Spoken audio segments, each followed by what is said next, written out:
हुमायूं मोहम्मद साहब, अर्ज कीजिएगा, कौमी कॉन्फ्रेंस के तो बड़े चर्चे थे जी कि आपने बड़ी जमातों के साथ बैठ के मामलात को आगे लेके चलना है, तहरीक की क्या शक्ल होगी, लेकिन ये कैसा कौमी इत्तेहाद आप अपोजिशन का बनाने जा रहे हैं जिनमें आपस में इत्तफाक नहीं है। और हम देख रहे हैं मौलाना भी आपकी इस कौमी कॉन्फ्रेंस में शरीक नहीं हुए। पीपल्स पार्टी का नाम पहले सामने आया था कि आपने उनको बुलाना है, फिर शायद उनको भी आप लोगों ने नहीं बुलाया। ऐसे लग रहा है कि अपोजिशन इत्तेहाद जो है, हर पार्टी अपनी अपनी एहतजाजी तहरीक चलाने का इरादा रखती है। तो ऐसे सर गवर्नमेंट पर कैसे दबाव बढ़ा पाएंगे आप? बिस्मिल्लाहिर्रहमानिर्रहीम, इय्याका नाअबुदु व इय्याका नस्तईन। देखिए, इस तरह है कि गवर्नमेंट के ऊपर दबाव ऑलरेडी बहुत ज्यादा है। उनके उससे इससे ताल्लुक नहीं होता कि पाकिस्तान तहरीक इंसाफ या बाकी जमातें जो अपोजिशन वाली है वो क्या कर रही है। सवाल ये होता है कि गवर्नमेंट क्या कर रही है, उसके जो जो इकोनॉमिक और जो गवर्नेंस के जो आपके इंडिकेटर्स होते हैं वो किस तरफ जा रहे हैं।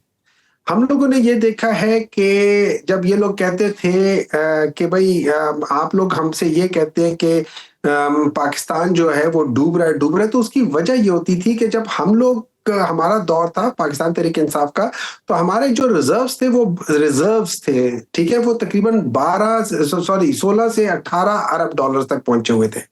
अच्छा, उसमें कुछ कर्जे भी थे, कुछ लोगों से जो तीन ममालिक है, दोस्त ममालिक है, उन्होंने 3-2-1 के लिहाज से कोई 6 या 7 या 8 अरब डॉलर हम लोगों को दिए हुए, जो आज ये लोग उसका फायदा उठा रहे, रोल ओवर। इनको किसी ने एक एक्स्ट्रा रुपया नहीं दिया, ये उसी को रोल ओवर कर रहे, बाकी इनको किसी ने कुछ नहीं दिया। ये कहाँ नहीं गए। नंबर 2, इस वक्त जो इनके एक्चुअल जो इनके जखायर है वो तकरीबन 2 या 3 अरब से ज्यादा के नहीं, और बाकी जितना भी है वो रोल ओवर आ रहा है। अच्छा, इस वक्त जो इकोनॉमी है वो तकरीबन जो मजमूई सूरत हाल है वो मेरे ख्याल में 1.7-1.8 जीडीपी के ऊपर है, और आपकी जो ग्रोथ है, पॉपुलेशन ग्रोथ है, वो 2.5 या 2.6 के ऊपर है। तो आप देखिए, ये -0.8 या -0.7 के लिहाज से इनकी जीडीपी बनती है। फिर इस वक्त अगर आप देख लें, गुर्बत पाकिस्तान की बदतरीन लेवल पर है। इस वक्त आप देख लें, जॉबलेसनेस बदतरीन लेवल पर है। इस पे आगे देख ले, जो ग्रोथ है वो बदतरीन लेवल पर है, जो एक्सपोर्ट्स है वो बदतरीन लेवल पर है, जो इंपोर्ट्स है वो डबल डिजिट्स में चले गए। तो मोहम्मद साहब, ये तो फिर आइडियल सिचुएशन हुई ना ऑपोजिशन के लिए कि कोई भी तहरीक शुरू करे, हुकूमत को कमजोर करे, हुकूमत को गिरा दे। तो फिर आप लोगों का क्या प्लान है अब? आप कोई तहरीक शुरू कर रहे हैं, क्या कर रहे हैं अब? देखिए, इस तरह है, हुकूमत की मैं अगर मिसाल दूं, शायद अच्छी मिसाल ना हो, लेकिन की तरह है कि जिसको अपना पता नहीं है कि मैं क्या कर रहा हूं और वो डगमगा रहा है, और आज या कल गिर सकता है, किसी वक्त भी गिर सकता है। अब उसमें सिंपल ये है कि देखना ये है कि ये कितना रुस्वा होके गिरेगा। गिरना इसने जरूर है, क्योंकि ये गिर इसलिए रहा है कि ये लोग जुल्म पर आ गए हैं। ये लोग अभी इस वक्त इंसाफ तो दूर की बात है, इन लोगों ने, आपने अभी देखा है कल जो कल परसों जो हुआ है, उसमें आपने देखे लोगों ने क्या कुछ कहा है। क्या काशिफ अब्बासी कह रहा था कि मैं जब ट्वीट करता हूं तो मतलब मेरी बेगम, मेरे खानदान वालों के सबके अकाउंट्स मुंजमद होने शुरू हो रहे हैं, वो लोग बंद कर रहे हैं। अगर इस किस्म के और केसेस बन रहे हैं, कभी ये बन रहा है, कभी वो बन रहा है, कभी FIA बन रहा है, कभी FBR आ रहा है, हर तरफ ये हो रहा है। अगर इस तरीके से हम लोगों ने हुकूमत चलानी है, मैं अगर आपको लिस्ट बता दूं कि इस वक्त आपके साथ के सहाफी हैं, अगर मैं लिस्ट बता दूं तो मेरे ख्याल में कोई 35 के करीब सहाफी हैं जिनको इन लोगों ने ऑफ एयर किया हुआ है, और सारे ये कोई छोटे नाम नहीं है, सारे बड़े नामों में से ज्यादातर बड़े नाम है।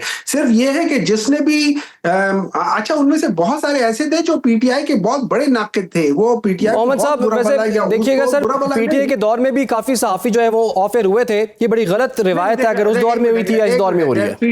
PTI के जमाने में 3-4 से ज्यादा या 5-6 से ज्यादा नहीं हुए थे। ये 25-30 की बात कर रहे हैं, क्या बात कर रहे हैं। और उसमें भी अगर हुआ तो हार्डली मेरे ख्याल में चंद दिनों के लिए हुआ था। यहाँ पे ये देखे 10-10 महीने, साल 1.5 साल, 2-2 साल, 3-3 साल से हो रहे हैं। आप क्या बात कर रहे हैं? How can you compare this thing with that thing? आप इस तरह कर रहे हो कि यार देखो, एक बंदे ने एक मतलब से एक रोटी चोरी की है क्योंकि वो भूखा था, दूसरे ने 5 करोड़ रुपए चोरी कर लिए, वो अब आप इन दोनों को साथ मिलाएं, ठीक है चोरी चोरी होती है, लेकिन उसके पीछे नियत क्या थी? वो भूखा था, उसने सिर्फ रोटी चोरी की है, दूसरे ने 5 करोड़ की, वो उसका क्या करेगा?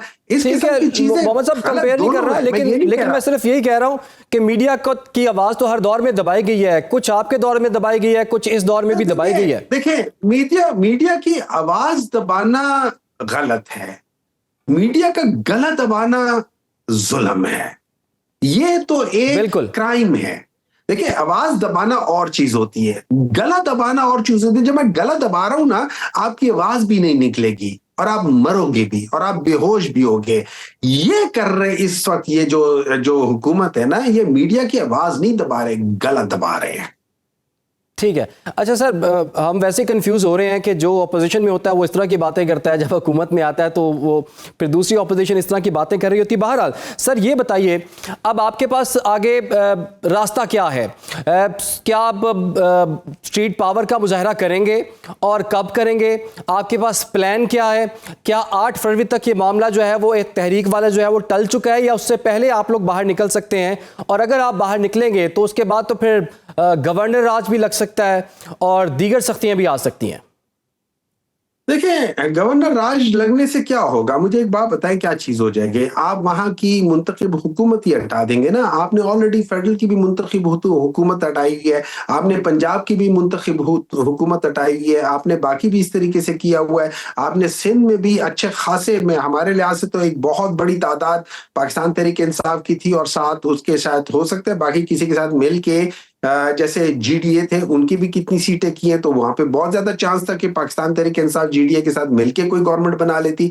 तो बहुत जगह जो है, क्या उससे करने से फायदा ये नहीं होगा। हम लोगों ने ऑलरेडी 1970s में बलूचिस्तान में गवर्नर राज लगाया था, एक मुंतखब हुकूमत को हटाया था, उसका सिला हम लोग आज तक भुगत रहे हैं। ठीक है, वही काम हम दोबारा कर रहे हैं और उससे कोई खैर की उम्मीद रखें कभी नहीं होगा। नंबर 2, मेरे लिहाज से अगर आप देखें, मेरे लिहाज से थोड़ी सी स्ट्रैटेजी शायद ऑपोजिशन बदले, बजाय इसके कि वो मार्च करके या इस्लामाबाद आए या लाहौर जाएं।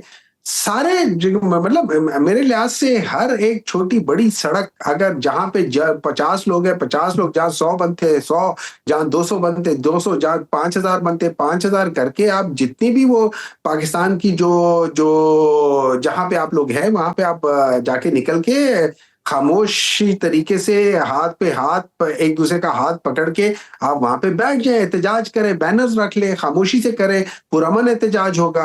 बिल्कुल उसी तरीके से जैसे किसी जमाने में वो जो गांधी ने जिस तरीके से किया था कि उसमें बिल्कुल किसी किस्म की कोई वो नहीं थी, पीसफुल डेमोन्स्ट्रेशन थी सारी।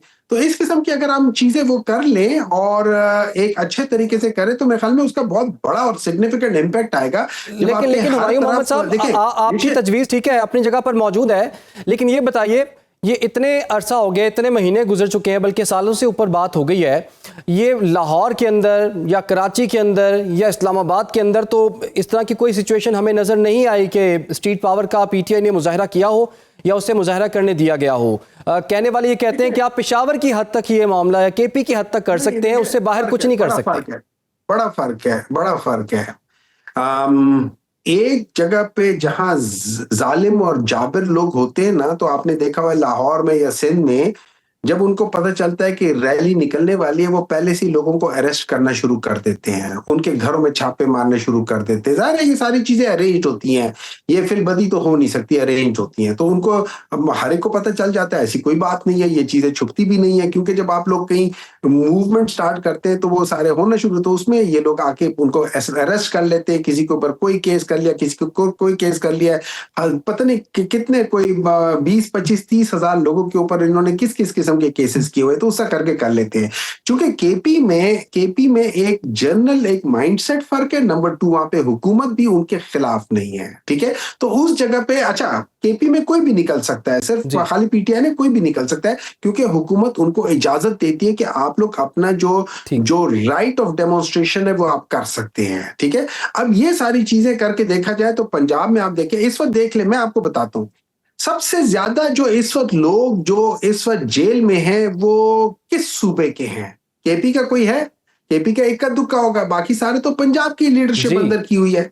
पंजाब की लीडरशिप क्यों अंदर की हुई है? आपके जितने भी 22-25 लोग हैं, सारे के सारे पंजाब के हैं। अगर वो पंजाब के ना होते तो फिर मैं तो, मेरे लिहाज से तो अगर आप देखा जाए तो पंजाब वालों को सलाम करता हूं कि उनकी सारी लीडरशिप पंजाब वालों के अंदर है। अब उसके बाद सेकंड टियर, थर्ड टियर, उस जगह पे कितने लोगों के ऊपर कितने कितने केसेस हैं, क्या क्या नहीं हो रहे, अभी कितने, जितनी जो सीटें निकली हैं वो ज्यादातर कहां से उन्होंने निकाली हैं? पंजाब से उन्होंने वो डिस्क्वालीफाई किए हैं सारे।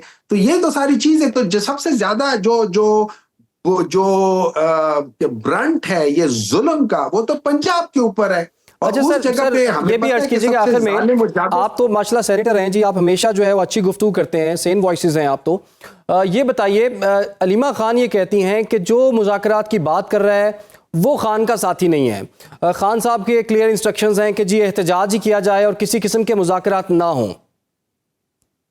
देखिए, इसका ये है कि आजकल पाकिस्तान में सैनिटी तो है ही नहीं ना। आजकल तो पाकिस्तान में जो सिस्टम चल रहा है वो बेस ही इंसैनिटी पर है। तो उसमें मैं अगर एक सैनिटी की बात कर लूंगा या मेरे जैसे 10 लोग कर लेंगे, उसको क्या, वो उसको सुनेगा कौन? यहाँ पे कौन सुनने वाला है? वो लोग सुनने वाले हैं जो कि जस्ट बिकॉज के आपने एक फैसले से इख्तिलाफ किया, ये एक लेटर लिखा, या आपने पास काम किया, तो आपका जी उन्होंने आज से पता नहीं 40 साल पुरानी वाली डिग्री को उन्होंने क्या। हालांकि मैं आपको एक बात बता दूं, जी ये जहांगीरी साहब जो थे ना, ये बड़े वो जिस जमाने में स्टूडेंट थे, मैट्रिक में थे, उस जमाने में ये भुट्टो का वो जमाना था, और ये स्टूडेंट थे और ये भुट्टो के साथ हुआ करते थे। तो वहां पे ये सारी चीजें, और इनके हाथ में, किसी ने मुझे कोई किस्सा सुना रहा था कि इनके हाथ में ग्रेनेड भी फटा था।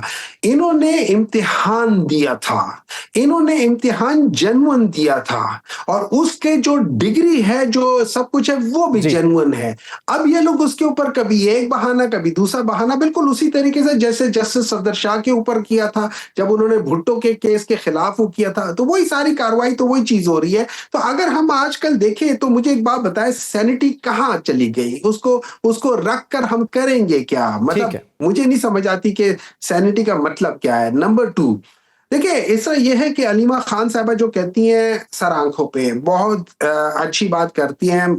खान साहब अगर कहते हैं तो अभी बहुत बड़ी बात है, मैं उसको बिल्कुल 100% मैं सही। उसको मानूंगा भी।